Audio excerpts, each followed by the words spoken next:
ቁመቴ ሜትር ከ88 ነው። ሞር ዛን 8 years ዲያቤትድ ነኝ። መድኃኒት ነው የሚከታተለው። ኪሎ ታይፕ 2 ኪሎ 92 ኪሎ ሜትር ከ88 ቦርጭ አለች? ቦርጭ የለኝም። ሙሉ ወጥ የሆነ ሰውነት አለኝ። ጡንቻህ እንዴት ነው? ጡንቻዬ ብዙም ወፍራምም አይደለ፣ ብዙም ቀጭን አይደለ፣ አቨሬጅ ሰው ነኝ። ነው ጡንቻ ወፍራም አይደለም፣ ውፍረት ጡንቻ አይደለም። ሰውነትህ መስል አለው ወይ? ጡንቻ አለው ወይ? የጉርምስና ዘመን ጡንቻ አብሮ መጥቷል ወይ? ስንት ዓመት ነው አሁን? 40 አሁን ኦሎሞስት ሞር ዛን 40 ነው። ወደ 50 እየገባሁ ነኝ ኦልሬዲ 49። ኦኬ ጡንቻ ውፍረት አይደለም ታውቃለህ አይደለም? መስል እግር ላይ መስል ጡንቻ አለ ወይ? እጅ ላይ ጡንቻ አለ ወይ? ስሊም ነህ ወይ? ፊት ነህ ወይ? እሱ ነው የጠየቅኩህ። ምንም አይልም እንግዲህ ደህና ነኝ ብዬ እወስዳለሁ። ጉድ የኤክሰርሳይዝ ሀቢትህ ምን ይመስላል? የኤክሰርሳይዝ ልምድ በየጊዜው ሰውነትህን ትገነባለህ ወይ? ክብደት ታነሳለህ ወይ? ፑሽ አፕ፣ ስኳት እንደዚህ ጡንቻ ስፖርቶቹን ትሰራለህ ወይስ ቁጭ ባልክበት ነው እንደኔ ፍርፍር ስብ ላይ ኖርከው?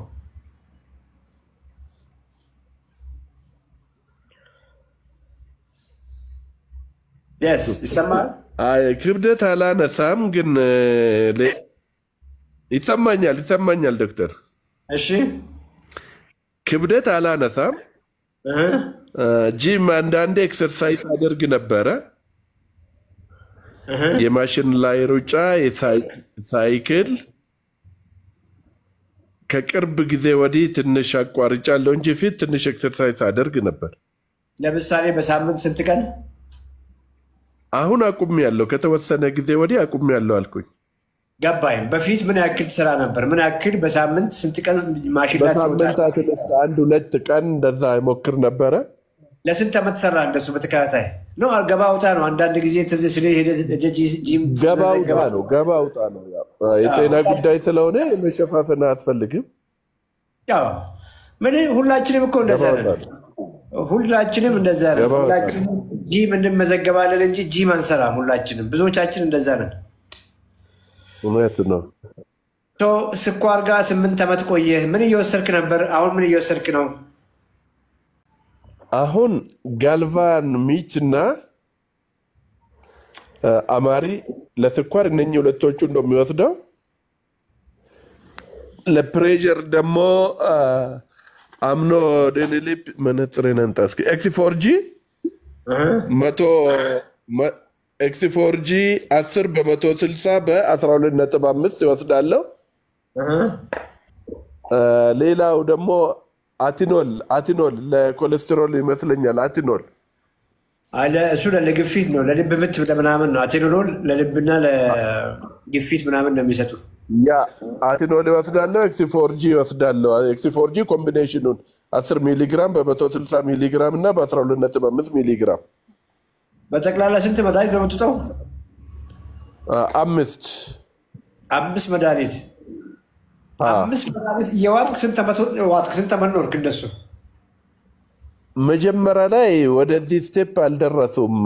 ሚትፎርሚን እና የሆነ ምንድን አምኖዳሊፒ ምናምን እየወሰድኩ ነበር። በየጊዜው ከፍ እያደረጉ ነው አሁን ወደ 5 የደረሰው። ኦሎመስታው መድኃኒት ከጀመርኩኝ 8 ዓመቴ ነው።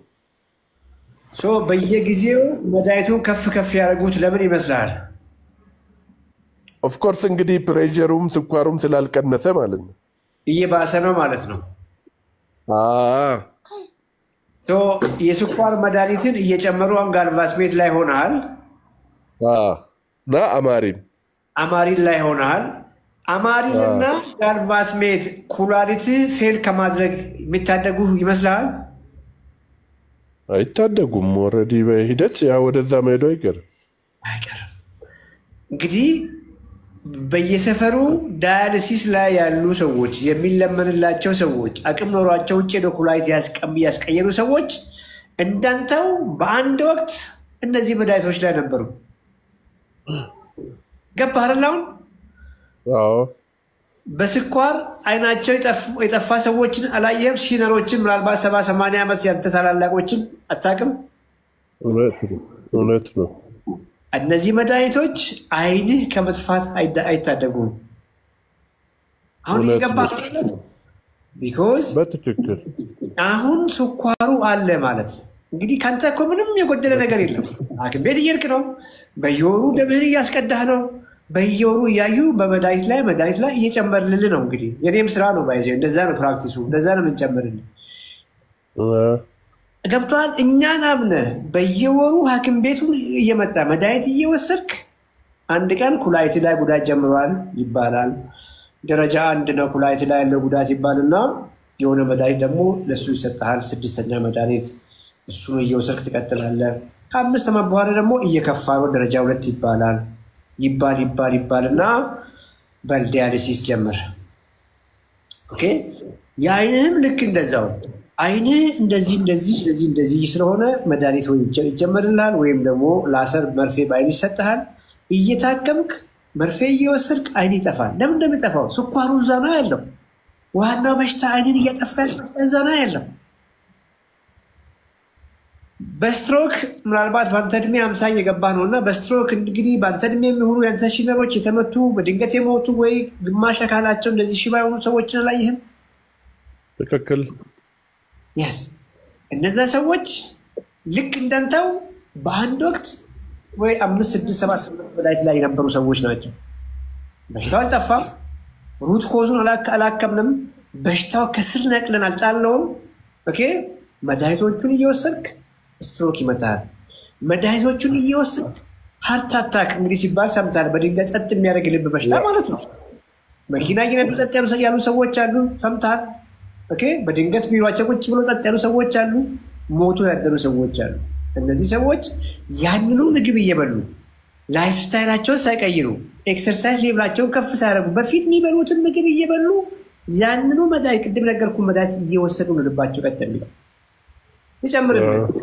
እግር መቆረጥ ሲባል ሰምተሃል በስኳር መንገዱ ይሄው ነው ብዙዎቹ ካንሰር በፊት አንተ ልጅ ሆነ ካንሰር ሲባል በዚህ ደረጃ ተሰማ ነበር እንዴ አሰማም ነበር ብዙዎቹ ካንሰሮች መንገዳቸው ይሄው ነው በዚህ መልክ ነው እነ ስኳር ናቸው እነ ውፍረት ናቸው እነ ቦርጭ ናቸው ለብዙዎቹ ካንሰሮች የሚያጋልጡ እካኔ ጃልቷል እኮ ሲባል ሰም ጃልቷል እኮ ሳቸው ጃልቷል እኮ በቅራስተዋል እኮ የሚባሉ ሰዎች አላየህም በየቤቱ yes በአንድ ወቅት አሁን ልክ እንደነገርኩ በዚሁ መንገድ ሲታገሉ የነበሩ ሰዎች ናቸው ነው እያልኩ ያለው ይሄን ሁሉ የነገርኩ ለምንድን ነው ያንተን ፕሮግራም አልሰማው አዲስ ነኝ ስላልከኝ እንጂ ይሄን ሁሉ አልዘረዝርልህም ነበር ምክንያቱም ብዙዎቹ እዚህ ፕሮግራም ላይ ያሉት በጣም ረጅም ጊዜ የሚከታተሉ ወይኔ ጋር ጆይን አድርገው በግል ተከታትያቸው የተቀየሩ ወይንም ደግሞ ቁጭ ብሎ በደንብ ተምረው እዚሁ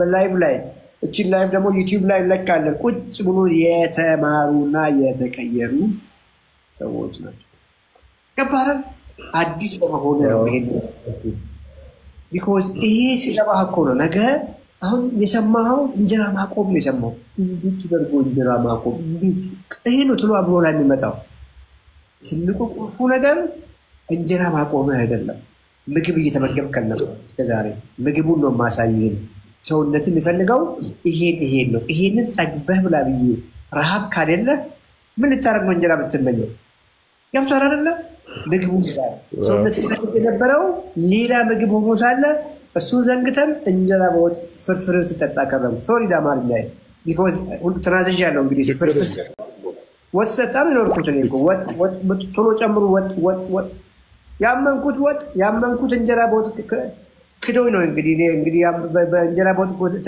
ተከድቼ ነው እንግዲህ ተክጄ ነው እንግዲህ ሶሪ አዋጅ ሰይት ይግረኝ ያመንኩት ፍርፍር ከርቶኝ ነው እኮ ባይዘ ስኳሬ ከፍ ብሎ አሁን ለዚህ ማራው ዲያቤቲክ ነበርኩ ቦርጫም ነበርኩ ፈጽሞ እነሱ እንደዚህ ያደርጉኛል ብዬ አላስብም ነበርና anyway አመጋገብን ቀይር ሰው ወደ ኋላ ለመለስህና ምግብ ምን ይመስል ነበር አመጋገብ ምን ይመስል ነበር መጠጥ ተጠጣ ነበር ወይ አልኮል ምናምን ቢራ ድራፍት ተጠጣ ነበር ወይ ለስላሳ ጁስ ተጠጣ ነበር ወይ ከአልኮል ተጠጣ ነበር ወይ እና ንገረኝ ከዲያቤትን መውደቅ ከመታወቂያም በፊት አልኮል ባይነቸር አልጠጣም። ፕሮቴስታንት እምነት ተከታይ ነኝ። አልኮል የሚባል አልጠጣም። ስኳሩ ከመታየቱ በፊት ለስላሳ መጠጦችን ይጠቀም ነበር። ግን ከ8 ዓመት ወዲህ ጣፋጭ የተባሉትን መጠጦች አለካም። አሁን ኢንክሉዲንግ ስኳር ጨምሮ ለስላሳ መጠጦችን አልጠቀምም። ጁስ ሜቢ አልፎ አልፎ በ2 ወር በ3 ወር ያለ ስኳር አቮካዶ ባሰራ ነው። ከዛ ውጪ በተቻለ መጠን ይጠነቀቅ ነበር እና ይው ነው ምግብን በተቻለ መጠን ስታርች እና ስንዴን የካርቦሃይድሬቶችን ይጠነቀቅ ነበር። ይው ነው ለጊዜው። ባለቤት ቁርስ ላይ ምን እንደምታቀርብልኝ የኔዋን እንግዲህ ባለሙያ ናት። አይተዋታል። ሰሞኑን ክሊያንቶች መጣው ሙያዋ ልዩ ነውና ፍርፍር በደንብ በቃ ቅቤ የጠገበ ፍርፍር ነበር እኛ ቤት። ፋክት እኮ ነው ማለት አልወድም። በተፈጥሮም ፍርፍር አልወድም እኔ ዶክተር። ቆይ እንጂ የኔን ልንገርህ፣ የኔን ነገር እኮ ያንተን ባለቤት ደግሞ ትነግረኛለህ። ገንፎ አቤት ገንፎ ማን ልዩ ገንፎ ነው በቃ የምንሰራው። ጨብሳ በደንብ ይሰራል። ቅቤ የጠገበ ቅንጬ በቃ ብሬክፋስት ስቴፕል ይሄ ነው የነበረው ለረዥም ጊዜ። ፓስታዋ በቃ እጅግ ምንድነው ጣሊያን ናት ምናምን ያስብላል። የፓስታዋ እጅግ በቃ በልታ አትመለስም። እንደሱ ነበር ባለቤት የምሰራው። ድፎ ዳቦ ዋው! ኢቢኤስ ላይ እንግዲህ ፕሮግራሙን ካላየው እቀሰቀሳለሁ ብያለሁ። ተኝቼ እንኳን እንግዲህ ዲያቤቲክስ እንደሆን ታውቀዋለህ። ኤነርጂ የለንም፣ ይደክመናል ታውቃለህ። እና ከስራ መጣሁ በቃ ውጭ ብያለሁ፣ ተኛለሁ። ተቀስቅሼ ይኸውልህ ስቀሰቀስ ልጆቹን በጣም ጦርነት ነው ማውጅባቸው ለምቀሰቀሳችሁኝ ብዬ ቀስቅሰውኝ፣ ግን የቀሰቀስን ድፎ ዳቦ ነው። ድፎ ዳቦ ደርሷል፣ ትኩስ ነው በለው ዳቦ ትኩስ ድፎ ዳቦ እንድትበላ ነው ካሉን ኤክስኪዝ አላቸው። በቃ ልቆጣቸው። ይሄን ያክል ነው የእኛን ዳቦ የእኛን እንጀራ በወጡን ያመንነው ይሄን ያክል ነው ብዬ ነው። እና ያንተስ ባለቤት ምንድን ነው የምታበላ? እንማት እስኪ። ገንፎ ያው ኮመን ነው፣ ገንፎ ይበላል። ሌላስ? የቀይ ጤፍ ቂጣ ይበላል። በምን ማጣበቂያው ምንድን ነው? እንትን ያው ቅቤ ነገር ይቀባል። ሌላስ? አልፎ አልፎ እንቁላል ይቀርባል። በምን? ቅንጬም አልፎ አልፎ አጃ ቅንጬ ይቀርባል። በሶም አንዳንዴ የገብስ በሶ ይቀርባል። አጃ ቅንጬ በቅቤ ነው አትርሳ። ቅቤ ያለው ኮርስ ቅቤ ካሌለው እኮ ቅንጬ አይበላም። እንጀራ በወጥ ምሳችሁ ላይ ይቀርባል፣ የታወቀ ነው። ራስ ላይ ይቀርባል። እሱ ኮመን ነው።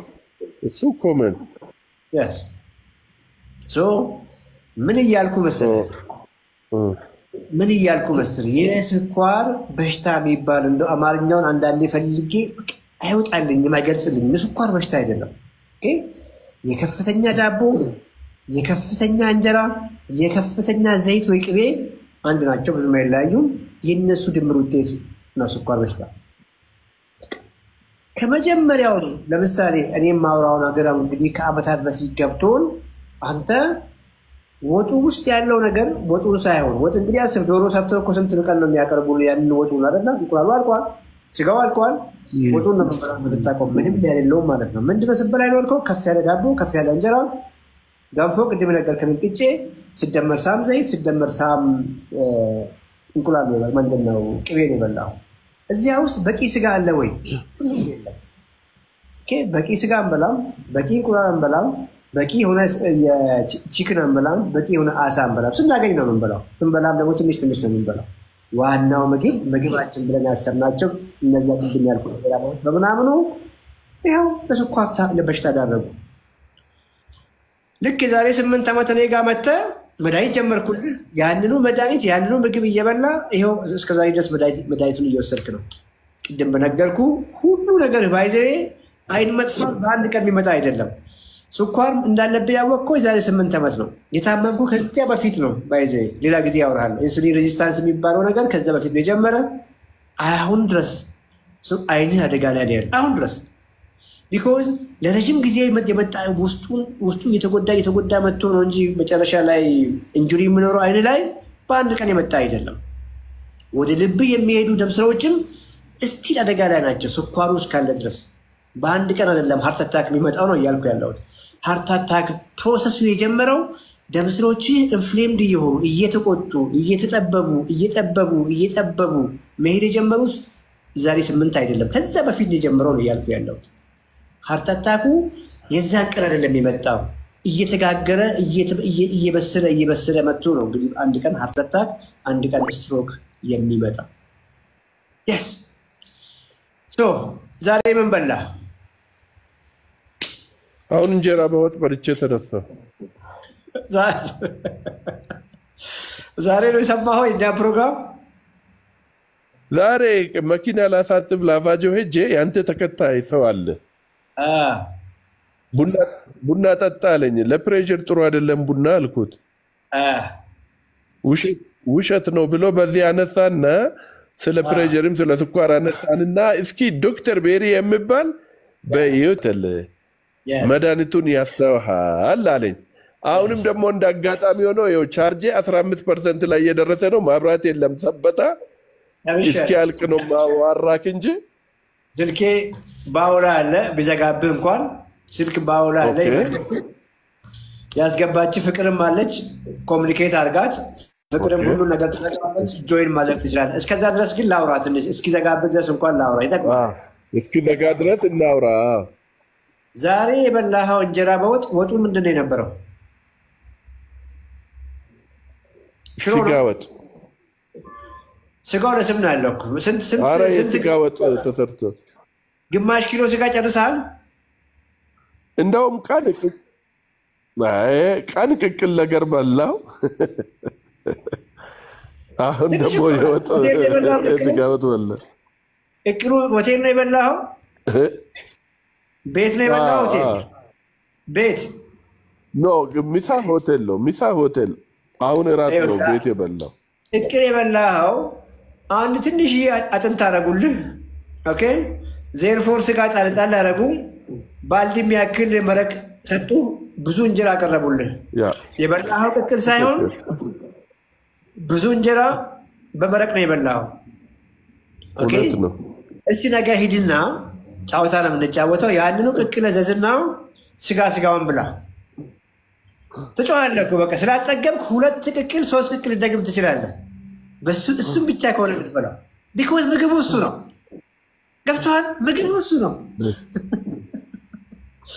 ስለዚህ ያንተ መሰለ ቅቅል የበላህ መሰለ እንጂ ብዙ እንጀራ ነው የበላኸው። ብዙ እንጀራ በመረቅ ነው የበላኸው። ዋናው ነገር እንጀራን ኮምፕሊትሊ አቮይድ አድርግ። ቁርስ ላይ ፎከስ አድርግ። ቁርስ ላይ በተለይ ጠግበህ ብላ። ስጋ መሆን ይችላል፣ አሳ መሆን ይችላል፣ ሁቼቨር በቀላሉ ማግኘት የምችለውን እንቁላል መሆን ይችላል። ጠግበህ ብላ። ማባያህን ግን እንጀራ አታድርግ፣ ዳቦ አታድርግ፣ ሳማ አትክልት አድርግ። ጥግብ ብለህ ቁርስ ዋና ምግብ ነው። አሁን ካወራነው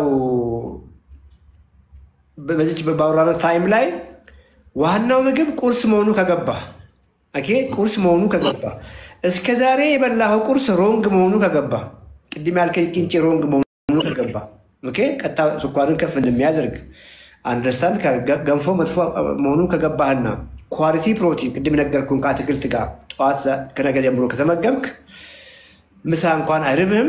ድጋሜ ምናልባት 2 ቀን ከ3 ቀን በኋላ ረሃብ ስለምጠፋ መተህ ማታ ላይ ነው የምትበላው። አሁንም ልክ እንደጠዋቱ ስጋ ነክ ነገር፣ አሳ ነክ ነገር፣ ዶሮ ስጋ ነክ ነገር ጥግብ ብለህ ከምን ጋር? ከአትክልት ጋር ዱዚስ። ይሄን አድርግና ሳትወድ በግድ የሚከታተልህ ሐኪም መድኃኒቶቹን ያቆማል። ኦልሬዲ ግን አንተ መድኃኒት ላይ ስለሆንክ በተለይ ስኳር በድንገት ዝቅ የሚያደርግ መድኃኒት ላይ ያለው አማሪድ ብለህ የነገርከኝ መድኃኒት ኦራል ሃይፖግላይሲሚክስ ነው እና ቀጥታ ከሱ ከሐኪም ጋር ሳትል ወይ እኛን ጆይን አድርገህ እኛ ጋይድ እናደርግሃለን። ካልሆነ ከሐኪም ጋር ሳትነጋገር አመጋገብህን ባትቀይር ጥሩ ነው። ቶሎ ስለሚወድ ነው ስኳር ባይዘ ቶሎ ነው የምትወደው። እጅ ይሰጣል ቶሎ 8 ዓመት በሙሉ የት ነበርኩ ነው የምትለው። ቢኮዝ ለግፊት ብለህ ለስኳር ብለህ አሁን እየቀየርክ ያለው አመጋገብ ሁሉ ታሪክህን ይቀይርና መልሶ ጎረምሳ ያደርግሃል። የስ ቆይ ሐኪሞች አሁን እኔ አሁን ፕሮፌሰር አረጋዊንጋ ነው ክትትል በተዛታ ብዙውን ጊዜ አክሰፕት አያደርጉም ከመድኃኒት ውጭ ምግብ እንዴት ነው የሚሻለው? እዛ ላይ ኮመንት ማድረግ አልችልም። ይሄ ህይወት ያንተ ነው። ይሄንን ልልል የምችለው ኮመንት አላደርግም። አይ ሐኪምን አማክር ስላልከኝ እኮ ነው። ሐኪምን አማክር አልከኝ። ጀነራሊ ልልህ የምችለው ሁለት ኦፕሽን እኮ ሰጠው። እኛን ጆይን ማድረግ ትችላለህ። ስልክ ፍለፊት ባውላ ያለ ቅድም የሚነገርኩህ የፍቅር ላይቭ ላይ አለች እና ያዌ አንድ ነው። ከዛ ውጭ ያለው መንገድ ግን እኔን ጆይን ማድረግ ግዴታ አይደለም። ማንም ሰው ከሚከታተለው ሐኪም ጋር ዳክ ለ8 ዓመት መድኃኒት ወሰድኩኝ።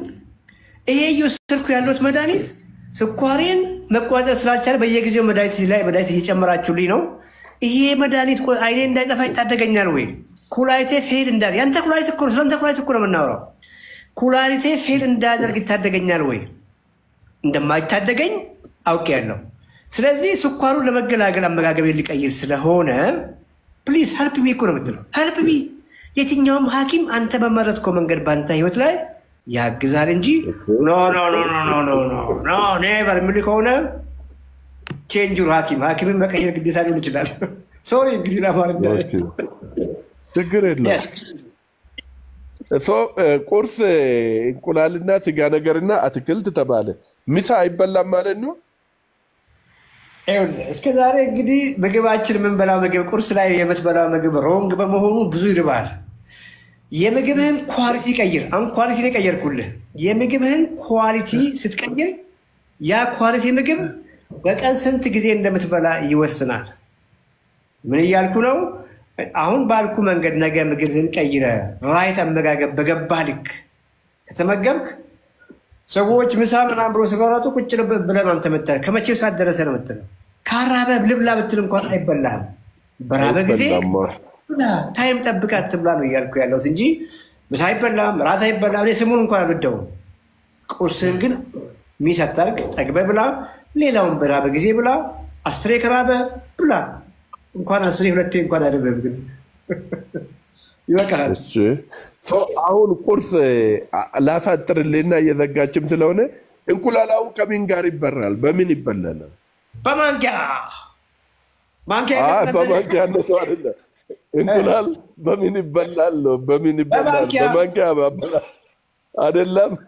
እንቁላል ብቻውን ቁርስ ይሆናል ዶክተር? ለምን አይሆንም? ዛሬ የበላሁትን ልንገርሃ። እሺ 4 እንቁላል እሺ ሰበታ ከሰበታ እኮ ነው አይብ የሚመጣው። አይቤን በደንብ በማንኪያ ነጩን ቅቤ አይደረግም። በላው። እርጎ ጠጣው። ግሪክ ዮገርት። ኦኬ የስ በምን ይበላል? ምን አስጨነቀ? ብላና ሞክርና ታምር ነው የምታየው ሰውነት ላይ። እሺ ደውልልሃለሁ፣ እከታተላለሁ፣ እመጣለሁ።